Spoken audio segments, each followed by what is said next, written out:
The dull hum of ventilation and the muted crackle of station infrastructure were the first things Darren Holt became aware of. His head pounded as if a plasma grenade had gone off between his ears. Groaning, he blinked against the sterile overhead lights of his cramped quarters aboard Outpost Thalos, a decrepit trade station orbiting the dying world of Zareth Prime. He tried to remember what had happened the night before. Something about a meeting with Velric, a Galvani trader, whose idea of gratitude always involved dangerously potent, off-world alcohol. Darren winced, pressing his hand to his temple.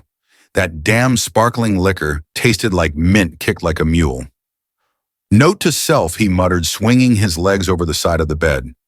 Never accept drinks from a being with more eyes than fingers. But something was wrong. His instincts screamed at him. He wasn't alone. He snapped, fully awake, eyes sweeping the room. His military training kicked in hard, accelerating as he reached instinctively for the sidearm stashed beneath his bunk. Then he froze. In the shadowed corner near the storage console stood a figure, unmoving, silent. "Identify yourself," Darren barked, aiming his weapon squarely at the stranger. The figure stepped forward slowly, hands visible and non-threatening. It was a woman, or at least humanoid, slender, shorter than him by a head.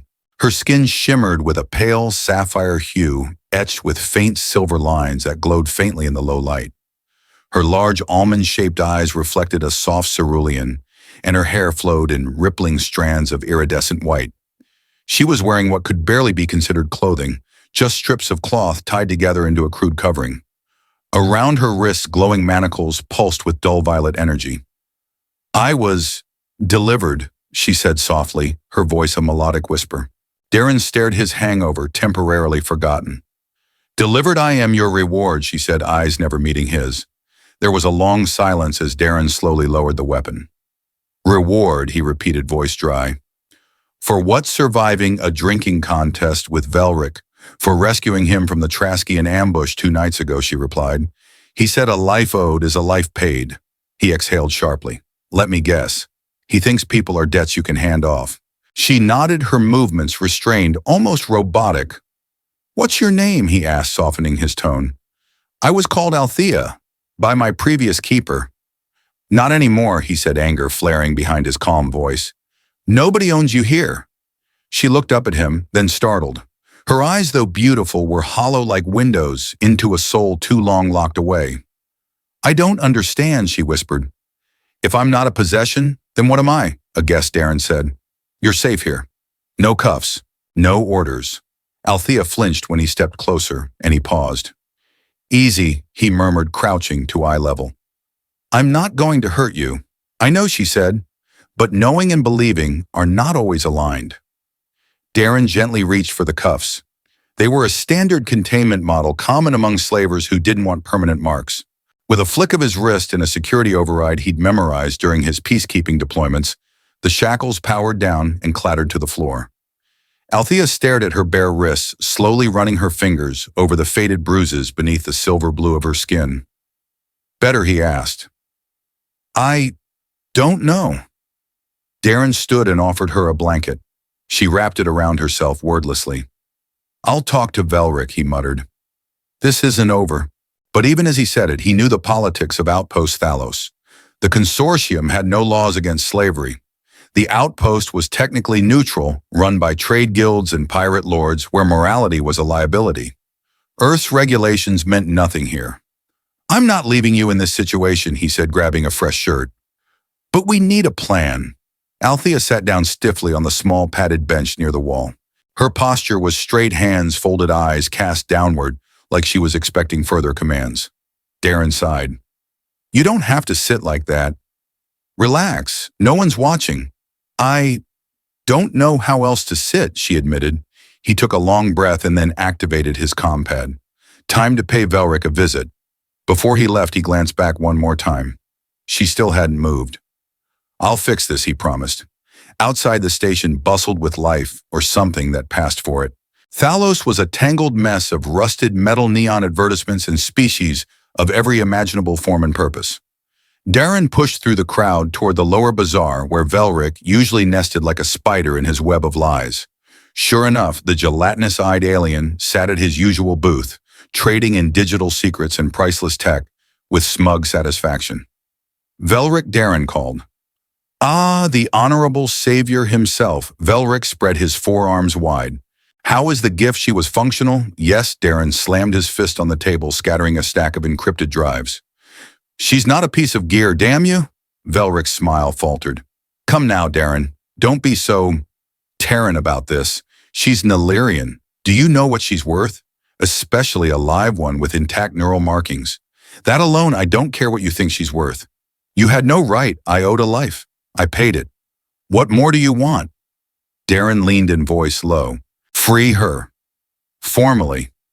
Release whatever claim you think you have. Velric's skin flushed a sickly yellow. You would insult me by rejecting the debt settled, I'm telling you. I won't play your game. You do that, Velric said tone, dropping into something far more dangerous, and I'll consider the debt unpaid. That comes with consequences, soldier. I might not act, but others will. And she'll become the most hunted being on this station. You'd risk your empire over a single person, I'd risk everything to avoid appearing weak. Darren felt the familiar tension of looming threats. Velric's influence reached deep across the station and beyond. Then I'll make it clear, Darren said. She's under my protection. You come near her again or let anyone else do it, and I burn your whole operation down. Velric chuckled. Big words, little Marine. Darren turned without another word and headed back to his quarters. He knew the lines had been drawn. Althea was still on the bench when he returned.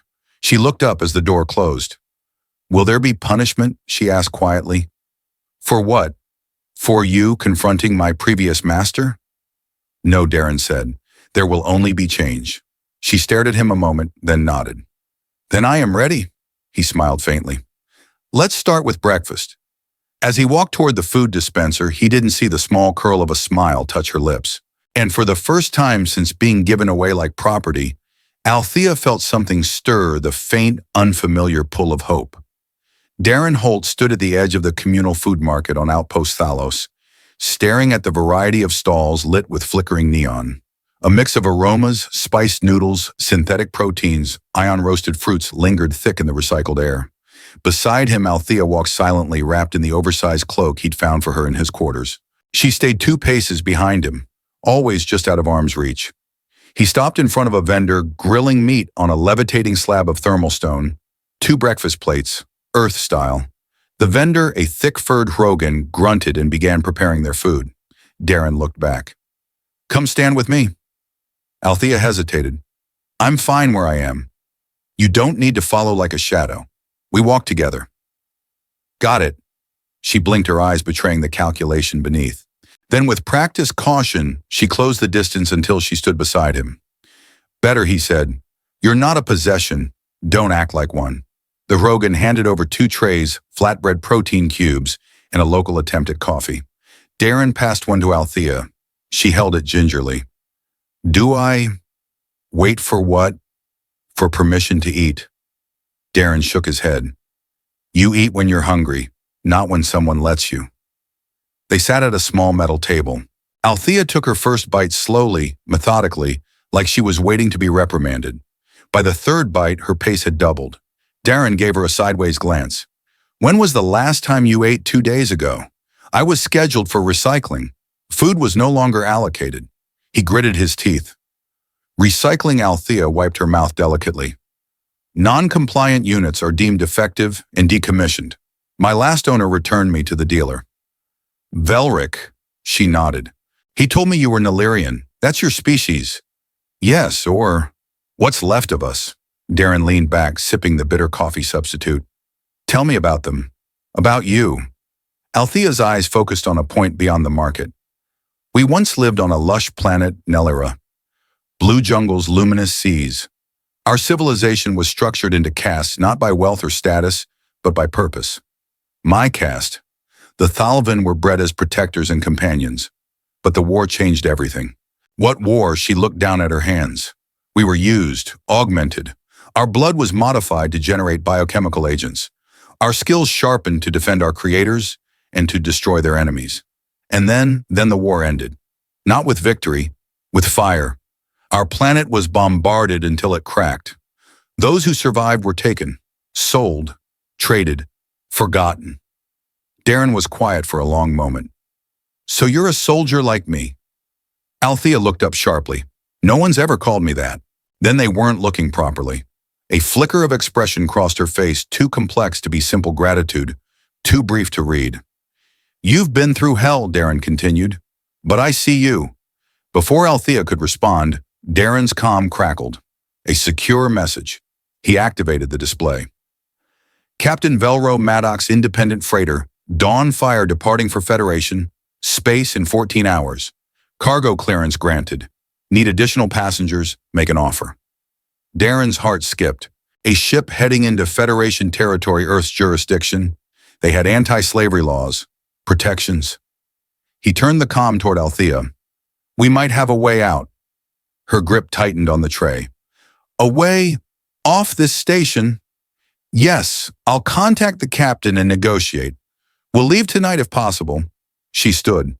Then I must prepare. Darren rose with her. We need to get you some real clothes. Something practical. Althea lowered her eyes. Would you prefer something revealing? What no? Why would you? It's what most prefer. Well, I don't. Let's get you something that respects you. That earned him another quick, uncertain glance.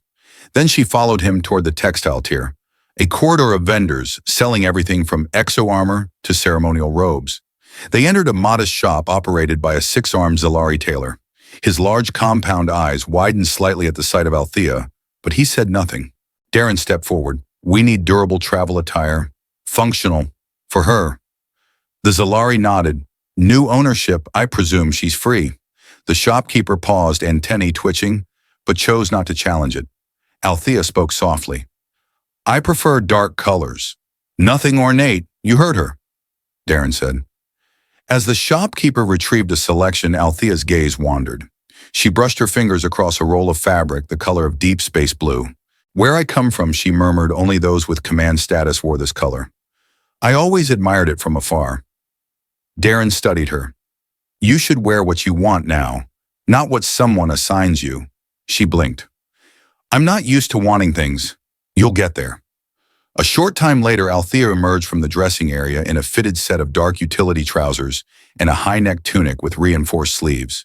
The clothes covered her fully, but nothing could hide her natural grace or the confidence returning to her posture. Darren's breath caught. You look powerful. She tilted her head. Is that a compliment? It's the best kind I know. A faint smile touched her lips. They paid and stepped back into the station corridor. A draconian figure loomed nearby, one of Velric's enforcers, pretending to examine nearby goods but keeping a close distance. We're being watched, Darren said under his breath. Althea didn't look. Do we run? No, we walk. Slowly, calmly. Let's feed him some misinformation. They made their way toward the administrative sector. As they walked, Darren spoke loudly enough for the enforcer to hear. We'll board the Miranox freighter tomorrow, taking the long route to the Helion belt. Should be boring. Althea played along. Mining colonies aren't so bad. I once served on one. Quiet. The shadow behind them began to move off. Darren exhaled. That should buy us a few hours. Back in their quarters, Darren initiated a secure channel with Captain Maddox. The grizzled freighter pilot's face appeared on the screen, one scarred cheek gray, buzz cut, and sharp eyes. You're Holt Maddox asked, former Terran infantry. Maddox gave a grunt of approval. And the girl, she's seeking asylum. I'm bringing her to Federation space. No trafficking, she's with me. Voluntarily. Maddox nodded once. Meet me at Docking Bay 49 at 0200. Bring 12,000 credits. No questions asked. Done. After the call ended, Darren looked to Althea. We're set. She gave a slow nod, but tension clung to her movements. What's wrong, he asked. I've never had a choice like this, she said. It feels like standing at the edge of something too vast to see the bottom. Darren stepped closer. I don't know what's waiting for us either, but I'll stand on that edge with you. Her expression softened. She took a deep breath. Then let's jump. The corridors of Outpost Thalos took on a different character after midnight. The noise quieted, the crowds thinned, and the sharp neon lighting gave the place an almost ghostly atmosphere. Only the constant whir of ventilation and the occasional flicker of failing signage kept the silence from becoming oppressive. Darren and Althea moved through this half-sleeping station like ghosts themselves. She had tied her silvery white hair back and adjusted her dark tunic for better movement. Darren wore a worn travel jacket over his utility gear, a sidearm holstered beneath. They kept to back routes and maintenance walkways, avoiding the main corridors, trusting no one. Docking Bay 49 is 2 levels down, Darren murmured, checking the path on his wristpad. Freight access elevator is to the left. Althea nodded silently. Darren glanced at her. You doing okay? She looked at him, her pale blue skin glowing faintly under the emergency strips lining the passage. Yes, though every step feels surreal. You're doing great. They reached the elevator, but Darren paused before activating it. Wait, he whispered. Look behind us. Althea turned her head slightly. A tall figure lingered at the corridor's curve. Thin humanoid draped in a hooded cloak. Too still to be a loiterer. Too quiet to be casual. Not Velric's usual thug, Darren said. Could be a scout. Doesn't matter. We keep moving. The elevator doors opened with a reluctant hiss. They stepped in, and Darren hit the freight bay level. As the doors slid closed, he kept his eyes on the figure. It hadn't moved, but it had seen them. The lift dropped with a soft vibration, and Althea finally exhaled. We have to assume he knows, she said. I'm counting on it, Darren replied. Better he thinks we're heading for the Dawnfire now, rather than later. As they stepped off the lift, the ambient hum of loading machinery filled the space. Cargo loaders rumbled through the wide corridors. Automated drones skimmed overhead, and in the far corner, parked like an old warrior among workhorses, sat the Dawnfire. Captain Maddox waited at the bottom of the ramp, arms crossed. You're early, he said, his voice as gravelly as Darren remembered. I like that in a passenger. We aim to please, Darren replied, handing over a credit chip.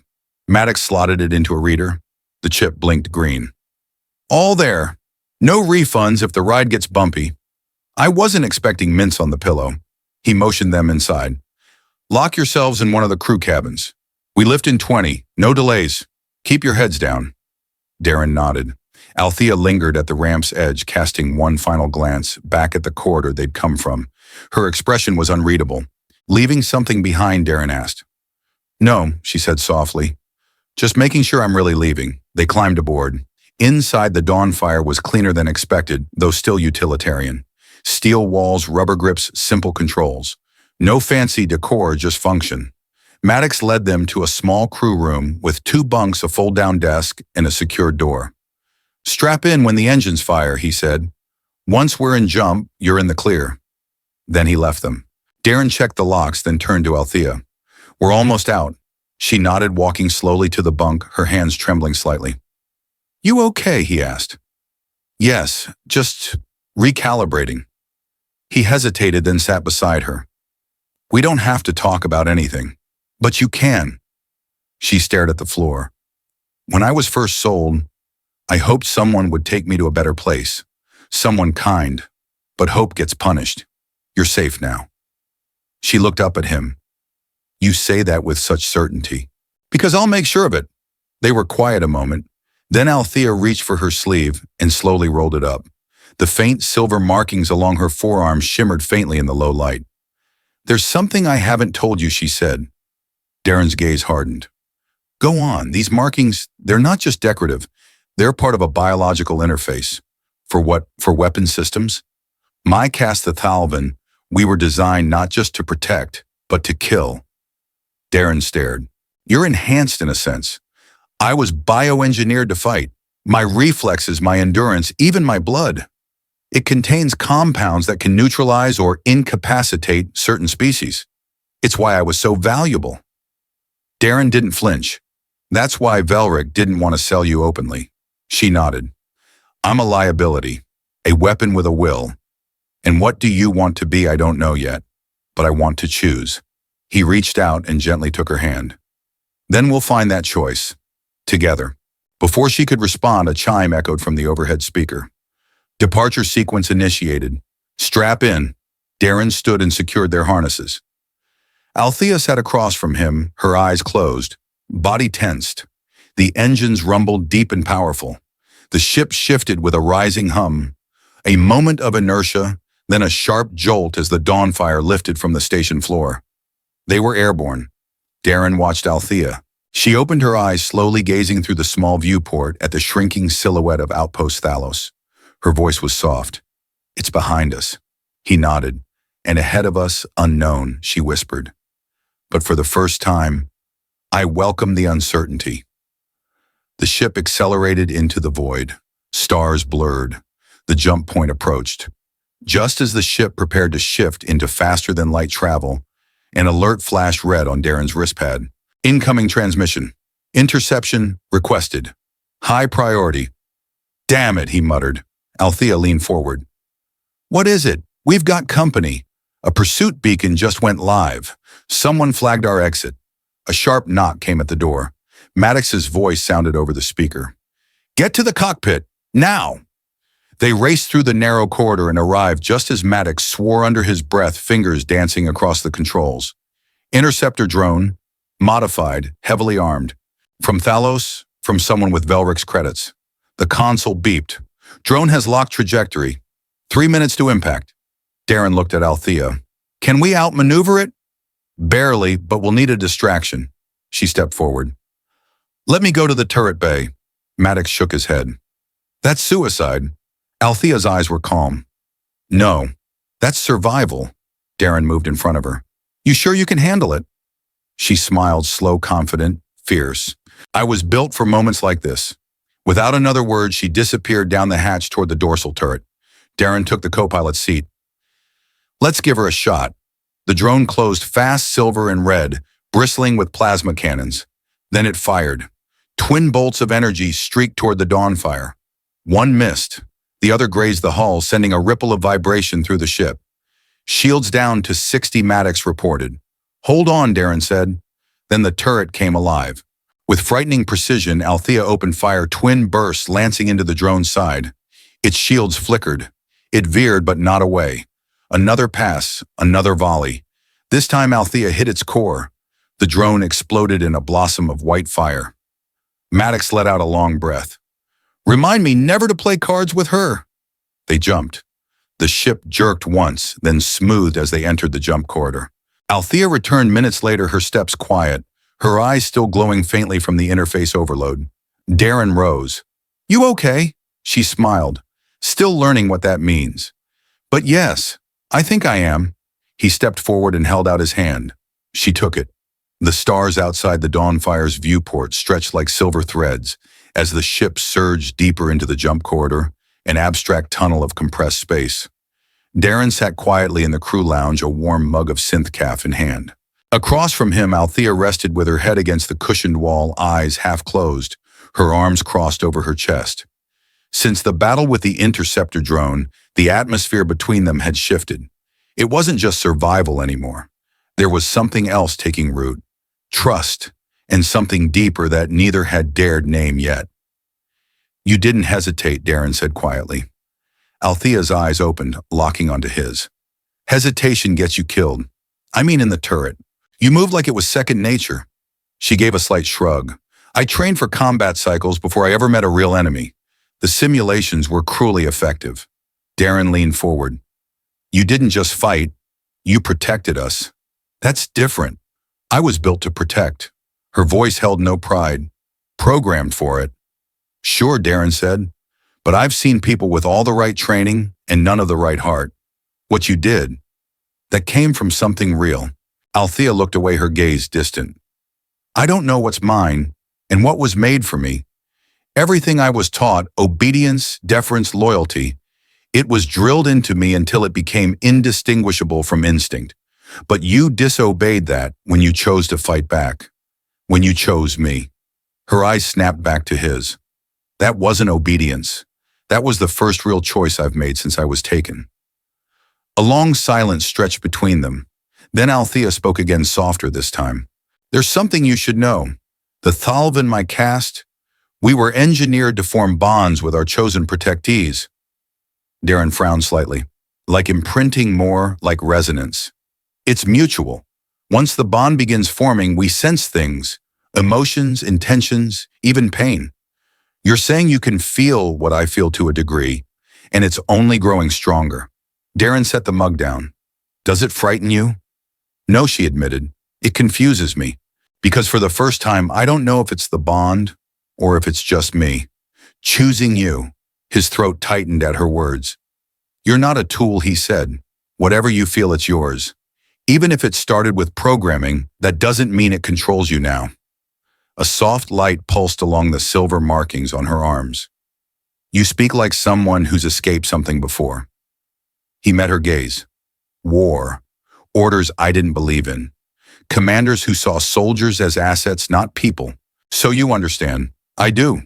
She nodded slowly. Then maybe we can learn who we really are together. A chime broke the moment. Captain Maddox's voice rang out through the intercom.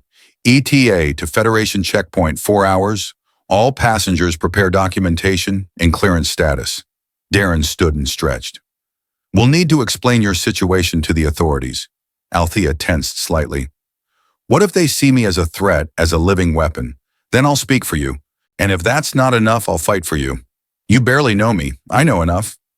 She studied him for a long beat. Then said, before we arrive, there's something I should show you. Darren followed Althea to the maintenance chamber, just behind the engine core. It was dark, quiet, and far from the central systems. She knelt and pulled a compact device from her belt, something she had concealed in the folds of her new tunic. What's that? Darren asked. A memory key, she replied, encoded with fragments of my cast's history before we were scattered. She placed it into a socket on the wall panel. A projection flickered to life in front of them. Images spun through the air, a glowing jungle, crystalline towers reaching towards stormy skies, and silver-armored Thalvin moving through formations with flawless unity. It's beautiful, Darren said. Althea stepped closer to the holograms. These are echoes. I've never seen them until now. I kept the key hidden from every master I served. It was the only piece of my people I had left. She reached out to one of the moving images, a young Thalvin sparring in an open court. That one was me, she said quietly, before I was sold. The image froze on the figure. Her face, though younger, was unmistakable, focused, strong, defiant. You haven't changed, Darren said. I have, she said, but some things are still mine.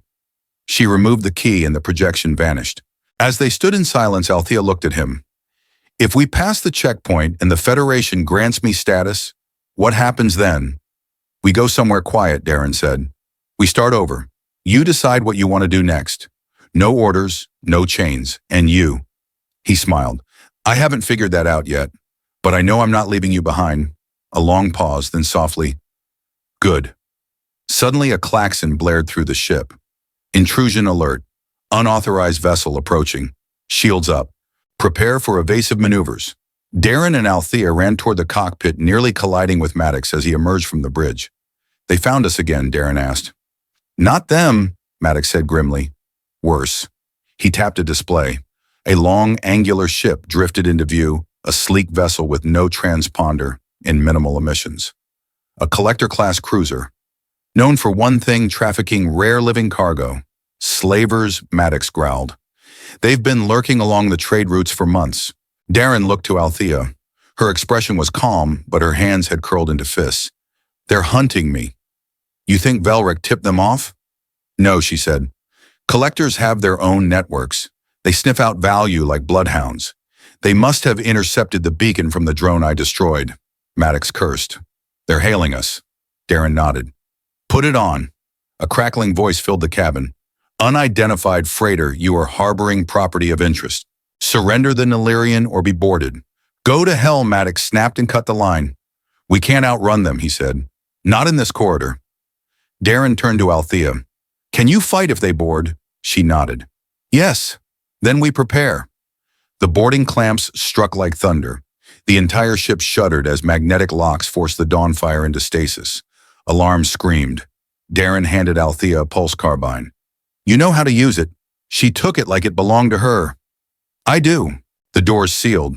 Emergency lights bathed the corridor in red. Maddox joined them wielding a scattergun. 3 entry points, he said. They'll come fast. Althea looked at Darren. No matter what happens, I won't let them take me. They won't, he said. I promise. The sound of cutting tools filled the air as the outer hull groaned. Then a burst of light and sound. The battle began. The hull breach detonated in a searing flash of light and compressed air. Debris and sparks rained down as armored figures surged through the opening. Weapons raised visors glowing red in the dim emergency light. Darren moved first, dropping to one knee and firing a burst of energy rounds down the corridor. The first invader took a shot to the chest and crumpled smoke rising from his armor's ruptured seals. Althea was already in motion faster than Darren had ever seen her. She slid low beneath the second attacker's line of fire, twisted and drove the butt of her carbine into his throat. As he staggered, she pivoted, flipping the weapon over and delivering a pinpoint blast to his visor. The invader collapsed without a sound. Darren ducked behind a bulkhead, exchanging fire with another slaver. Maddox. "What's our fallback cargo hold?" the captain shouted from down the corridor. "Pressure doors can lock manually. Buy us time, move," Darren ordered. Althea covered their retreat, her motions a blur of precision and raw trained instinct. Every time she fired, it counted. Every time she struck, it was final. They fell back toward the cargo bay, weaving through narrow passages and control stations, as alarms screamed and floor lights strobed. Behind them, the collectors pushed hard, using concussive grenades and stun pulses in a clear attempt to subdue rather than kill. "They want me alive," Althea said grimly. "They'll have to get through both of us first," Darren replied. Maddox keyed the lock on the cargo bay as the last of them rushed in. The heavy steel doors slammed shut behind them, locking with a solid thud. The air was thick with tension and acrid smoke. "We won't hold long here," Maddox warned. "They've probably tagged us with a disruptor beacon. No jumping, no comms. We're boxed in." Althea set her weapon aside and took a deep breath. "Then we end it here." Darren looked at her. "What are you thinking?" She pulled off her tunic sleeve, revealing the glowing silver lattice of her skin. "They want a specimen. Let's give them something they weren't expecting." "You mean activate the full interface?" Maddox asked, eyes narrowing. "I've never pushed it to full capacity," she admitted. "But I can tap into the defense protocols encoded in my genome. It'll enhance my combat reflexes. But there's a cost." Darren stepped forward. "What kind of cost? I may lose control," she said, looking directly into his eyes. "It was designed for battlefield scenarios, maximum suppression, no restraint." Darren's jaw clenched. "Then we find another way." "No," she said gently. "We don't have time, and they won't stop. Not ever." Maddox checked his weapon. "Whatever you decide, do it fast. They're breaching the forward hull." Althea knelt on the deck, closing her eyes. Her breathing slowed. The markings on her skin began to shimmer more brightly, pulsing with a rhythm like a heartbeat. Her body tensed, then relaxed, then tensed again. When she opened her eyes, they were no longer just cerulean. They glowed with white-blue fire. "I'm ready." The door shuddered as cutting torches whined to life on the other side. Sparks showered from the frame. The invaders were coming. Darren handed Althea back her carbine. "Just don't forget who you are." She gave a small, sad smile. "I'm trying to remember."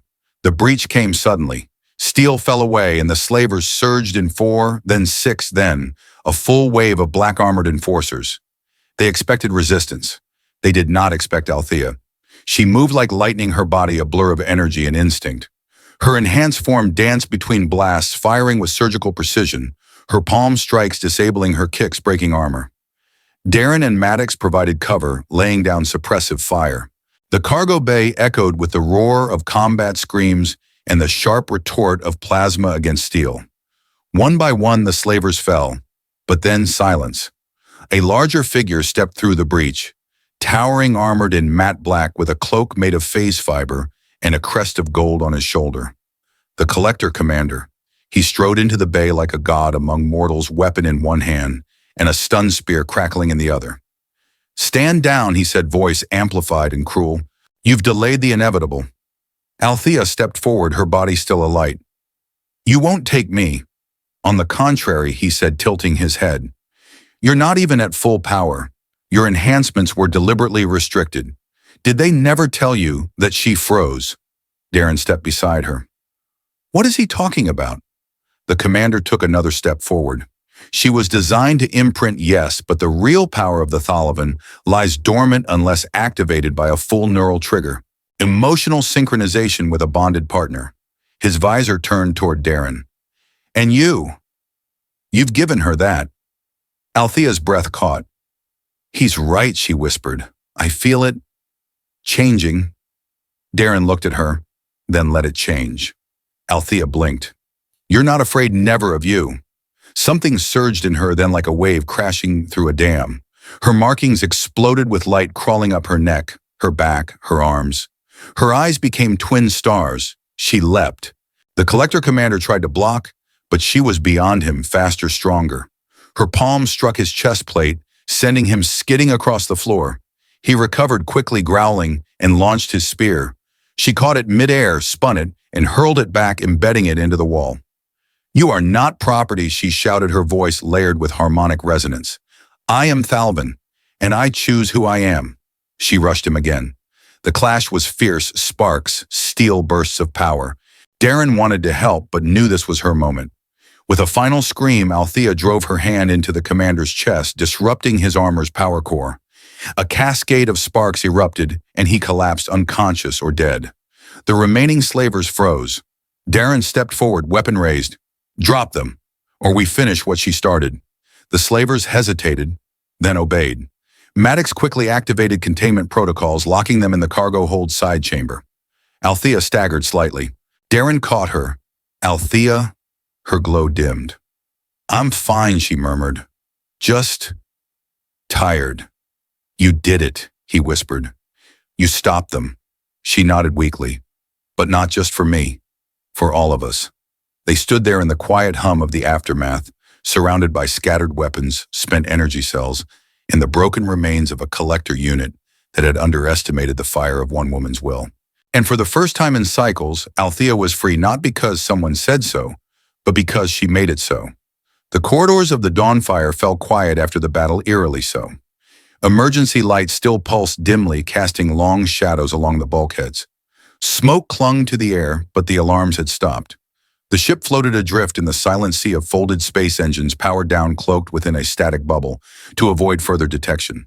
Darren stood outside the medical bay, arms crossed, his gaze fixed on the reinforced door as it hissed open. Maddox emerged, wiping his hands on a stained cloth. She's stable, the captain said. Burned out a good chunk of her nervous energy, but her vitals are stronger than any human I've seen. She'll be up soon. Darren exhaled, tension leaving his shoulders. Thanks. You ever seen anyone fight like that? Maddox asked, voice low. I've seen spec ops units in full neural gear move slower than her. She didn't just fight, Darren said. She became something more. Yeah, Maddox muttered. More's the part that worries me. You sure she's still... Her Darren shot him a warning glance. She's always been her. You're just seeing it now. The older man raised his hands in surrender. Fair enough. As Maddox walked off, Darren slipped inside the medical bay. Althea lay on the treatment table, the silvery glow of her skin faded now to a gentle shimmer. Her breathing was steady, and the soft blue light from the monitors bathed her face in a peaceful hue. She looked younger like this, not innocent, but free from the constant edge of survival. Her eyes opened. Hey, Darren said gently. You scared the hell out of me. I scared myself too, she murmured, voice hoarse. He moved to her side. You saved all of us. I didn't know if I could stop, she whispered. The surge, it wasn't just power, it was rage, grief. All of it came back. But you did stop, he said. You chose not to lose yourself. That matters. She blinked slowly. I felt you, through the bond, like a lifeline. Darren hesitated, then reached out and took her hand. I was there. I always will be. For a long time, neither of them spoke. Just the quiet rhythm of medical monitors and the ship's distant hum. Eventually, Althea stirred. We should talk about what happens now. He nodded. We're approaching the Federation border. Maddox rerouted after the attack. We'll exit the jump corridor near Syrian Station, a registered processing hub. It's under Earth governance. She stared at the ceiling. They'll scan me, analyze me, catalog me. I know. They'll find the augmentations, the weapon signatures in my blood. Darren tightened his grip on her hand. "And I'll be there for every second of it." She turned to face him. "You're a soldier. You must know what they'll want. They'll want to use me." He nodded grimly. "Some will.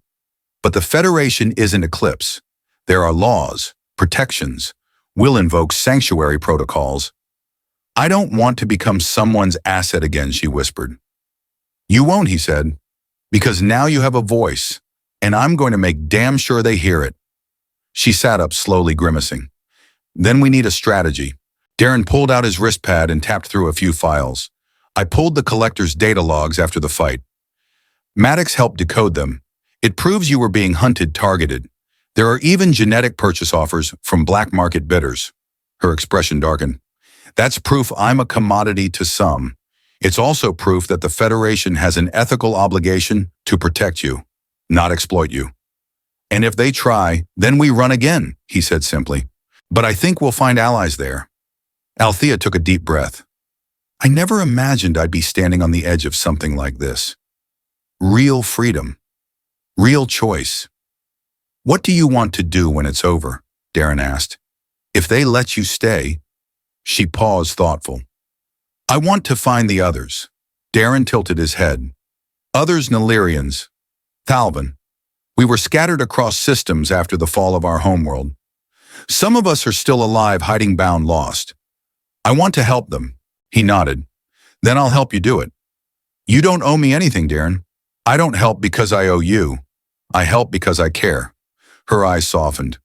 "Then that makes two of us." 12 hours later, Sirian Station loomed into view, a massive orbital platform nestled in the shadow of a bright white dwarf.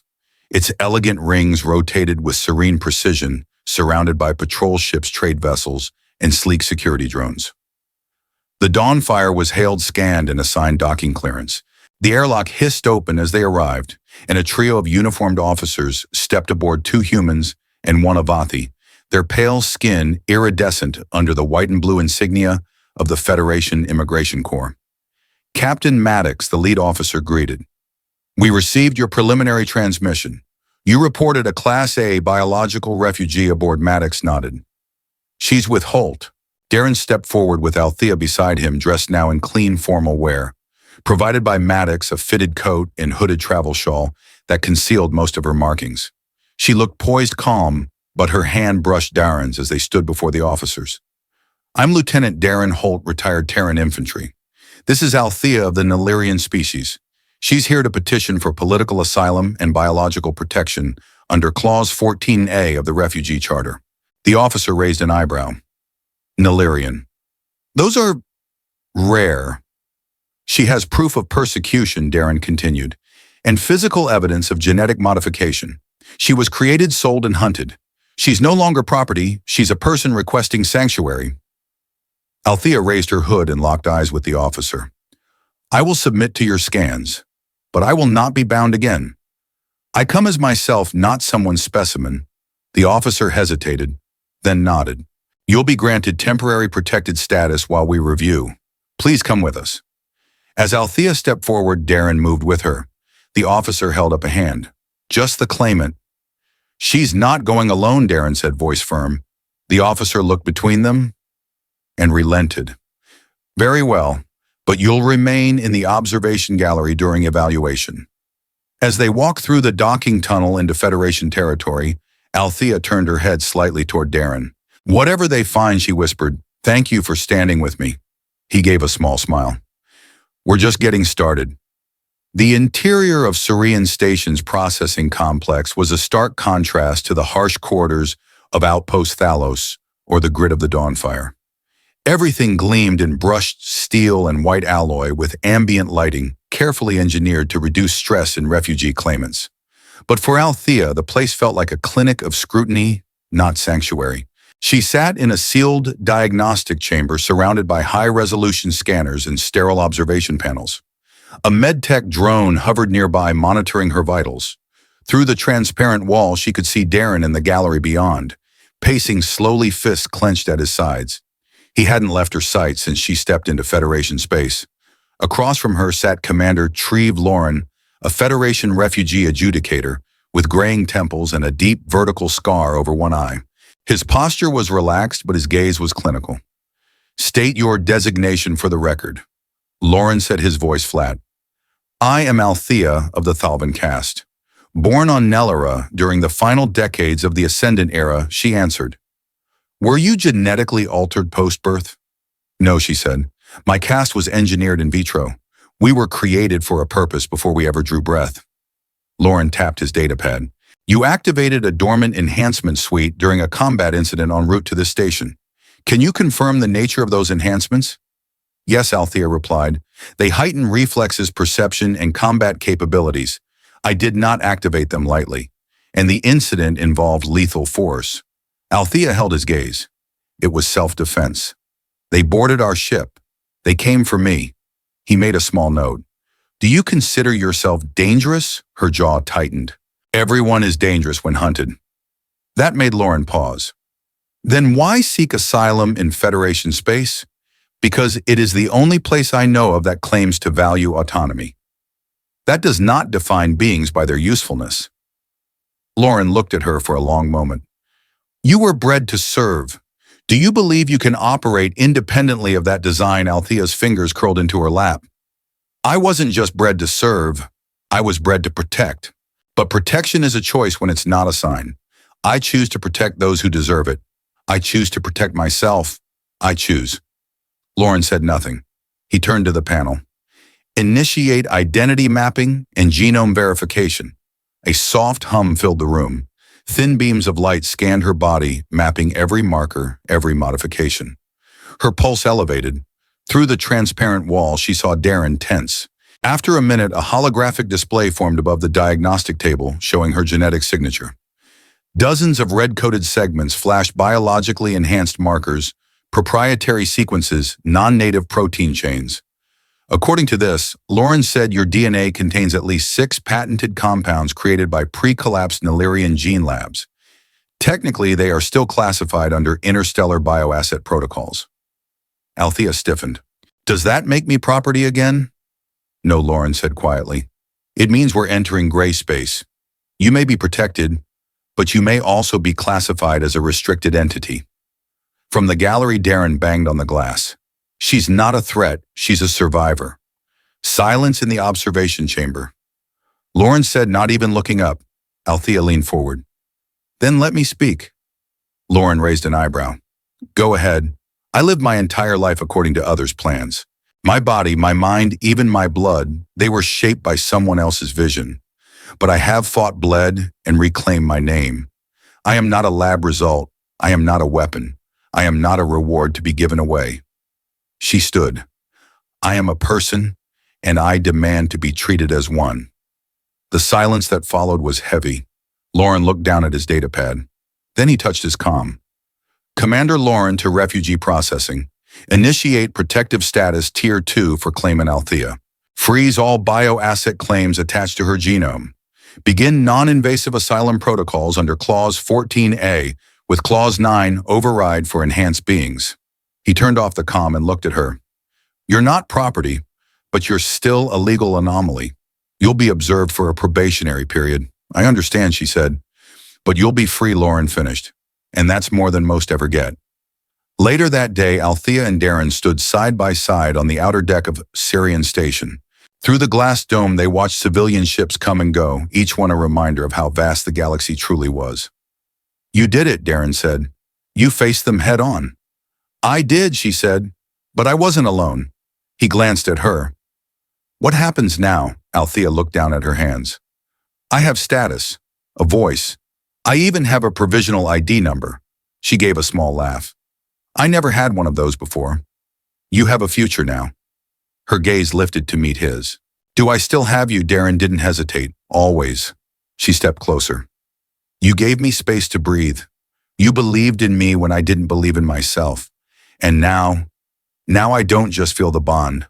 I understand it." She reached up and rested her palm over his heart. "You anchored me." His hand covered hers. "You didn't need an anchor," he said. "You just needed someone who didn't pull you down." The moment stretched between them, soft, alive with energy. In a galaxy so wide and brutal, two souls had found something human, something lasting. She leaned into him. I want to find the others. The scattered Thalavan, help them learn they're more than what they were made for. Then that's what we'll do, Althea smiled. Together, always. Behind them, Sirian Station pulsed with life. Beyond it, countless worlds spun in silence, waiting for stories yet to be told. It had been 6 weeks since Althea's status was approved by the Federation. 6 weeks of learning how to exist in a galaxy that no longer wanted to claim her as property, but wasn't quite ready to see her as a person either. In that time, she and Darren had moved from station to station, following fragmented data trails and black market whispers. The Federation's bureaucracy, despite its protections, was still slow. The ones they sought couldn't afford to wait for legal guarantees. The scattered Thalavan, those like Althea, were still out there hidden in bonded labor, locked in auction pens, or worse, unaware, they were anything more than tools. The first they found was on Verid Prime, a lush jungle colony where a Thalavan male worked security for a private estate, never knowing what he truly was. The second was hidden in a lab on Palin Station, sedated and monitored for medical research. The third, it didn't survive long enough to be freed. Each rescue weighed on Althea's heart. Each success reignited a fire. And through it all, Darren was by her side, not leading her path, but walking it with her. Tonight, they were back aboard the Dawnfire, now retrofitted for long-range scouting. Maddox, impressed by their resolve, and likely warmed by Althea's knack for fixing the ship's aging power core, had offered it to them for a fraction of its worth.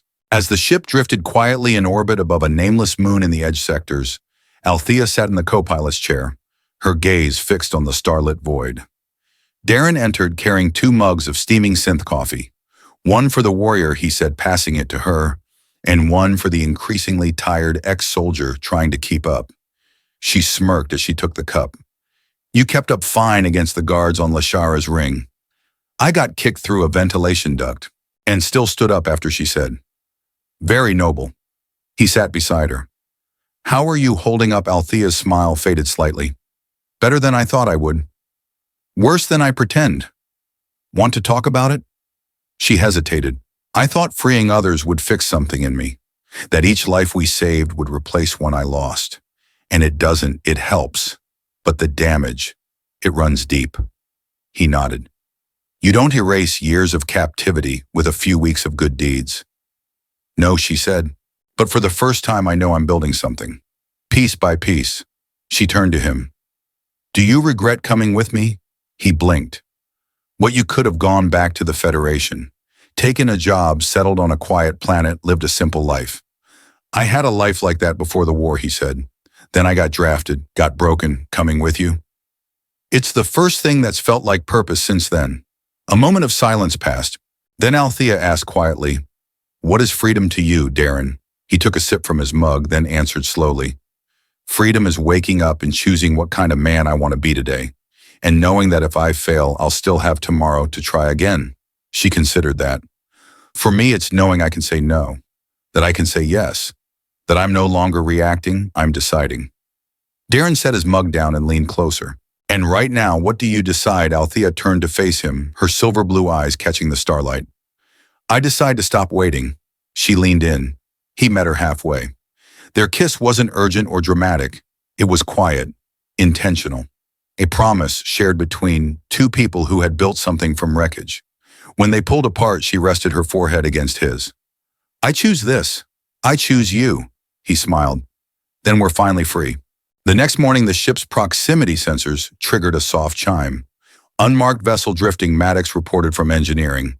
Tiny low power life signs faint. Althea was already strapping in. Could be another Thalavan. Darren joined her. Let's bring them in. The rescue was delicate, a young female, barely more than a teen, pale with stasis exposure and too weak to speak. Her arms bore the same glowing silver lattice as Althea's. Her eyes, when they opened, were wide with fear. Althea knelt beside her, offering water and a blanket. You're safe now, she whispered. I know what they told you, but I promise you it's not the truth. You're not a thing. You're someone. You're free. The girl's hand trembled as she reached out and Althea took it. Later, as they put the girl to rest in one of the crew quarters, Darren leaned against the bulkhead beside her. You handled that perfectly. No, Althea said. I just remembered what I wish someone had said to me the first time I woke up in a stranger's ship. She looked down the corridor. There will be more, some harder to reach, some too broken to trust. But I'll keep trying. We both will. Darren took her hand. You're not alone anymore. And neither are they, she said. The Dawnfire turned gently in space, its new mission clear.